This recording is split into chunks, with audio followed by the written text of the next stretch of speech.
पावसिंग ngarang numidang wiramda phongkhiba kanglaipak ki mera pause dagi lakhacharaga iti tarana phongba kalam dagi lakhachabani voter oiriba myambo ngamok picharaga thembagum themba yahloidabani 19 suba lok sabha gi mikhal manipur gi oinasu april 13 amasung 16 ta tangkak ani thokna pangthokna bagi matam lepkhre lan marak asida voter oiriba myamna kapna vote piba haibadu oigadori karigumba mikhal asi myamna boycott tawba tarabasu myam marakta mikhal asibu taramna okpa myoi khujo kaya thoraktuna mamingtagi oina mikhal pangthoktuna inner parliament constituency amasung outer parliamentary constituency gi mirep sing yamna laina aduma khan gani yamna luribadi lan tholiba manipur da lok sabha mikhal asi bharat lengakna namduna pangthokna ba honarak labanina myamna su matik chaba mirep khallaga vote thadadaba yadabagi phibam ama mangda taduna lairikliba asini maduna voter oiriba myamna karamba mirepta vote piraga leibak myam gi yai phaba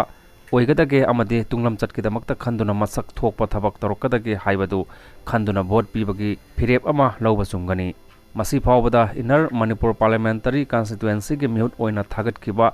mp singna manipur chaukhatnaba kari karamba thabak masak thokna paikhat khrabage haibadu voter oriba singna hangatna yengba mathau tai aduga mikhal haibasidi money power muscle power amadi gun culture da impham oiduna pangthokpa gi chanabi ama lai maduna asigumba namfuda vote kanaba honarakpa lalong sing ase voter oiriba myamna thona fana asumbada impham oiduna thengnaba tai sel piraga pija pithak tawraga vote phangnaba honarakpa mirep adu makoigi mikhal mai pakhraba matungda lebak myambo lalon pot oina lalonaba honarakani masagi ojabata mang thaduna leibaki oibo wafamna tungda thamnamlaga thabak tawrakani haiba asi voter oiriba singna yamna munna khangmi pham thoi hojik manipur da hiram khudingmakta sotharaba state ama oina leiriba asi kari maramgidamakta no haibadu voter oiriba singna khangwa tai masi matam gi oina state assembly election amadi parliamentary mikhalda miyamna vote piduna miyamgi mihut oina thagat khiba singna sakti pairaba matungda pukchel sengna leibak miyamgi damakta amadi tungi mirol gi damakta khanduna apaba thabak tawdabagini masi haukiba mamang sahi kayadagi miyamna khangduna laklibanina amuk hanna manipur bu noroki komda tahanabagi thabak adu voter oiriba singna tawdanaba phirep lobigadabani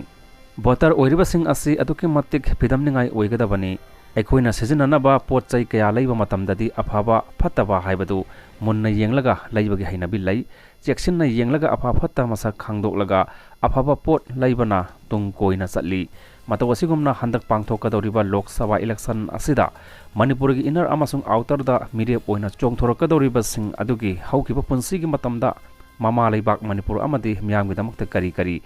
ꯁꯤꯡꯊꯥꯅꯤꯡꯉꯥꯏ ꯑꯣꯏꯕ ꯊꯕꯛ ꯇꯧꯔꯝꯕꯒꯦ ꯍꯥꯏꯕꯗꯨ ꯍꯪꯒꯠꯅ ꯌꯦꯡꯕꯒꯤ ꯍꯩꯅꯕꯤ ꯂꯩꯕ ꯇꯥꯏ ꯃꯗꯨ ꯅꯠꯇꯅ voter ꯑꯣꯏꯔꯤꯕ ꯃꯤꯌꯥꯝꯕꯨ ꯁꯦꯟꯖꯥꯎ ꯊꯥꯗꯔꯒ ꯁꯦꯜ ꯄꯤꯗꯨꯅ amadi pizza pithak tawraga vote phangnanaba honarakpada voter oiribasingna maithiba piduna apaba mirep khanduna vote pibagi hainabi adu thamsi manipur miyam hanjin waduna lagle awabagi mathakta manipurda tha mathoi chupna langi chaina saitheng phangduna amadi mikap mirau kol kaya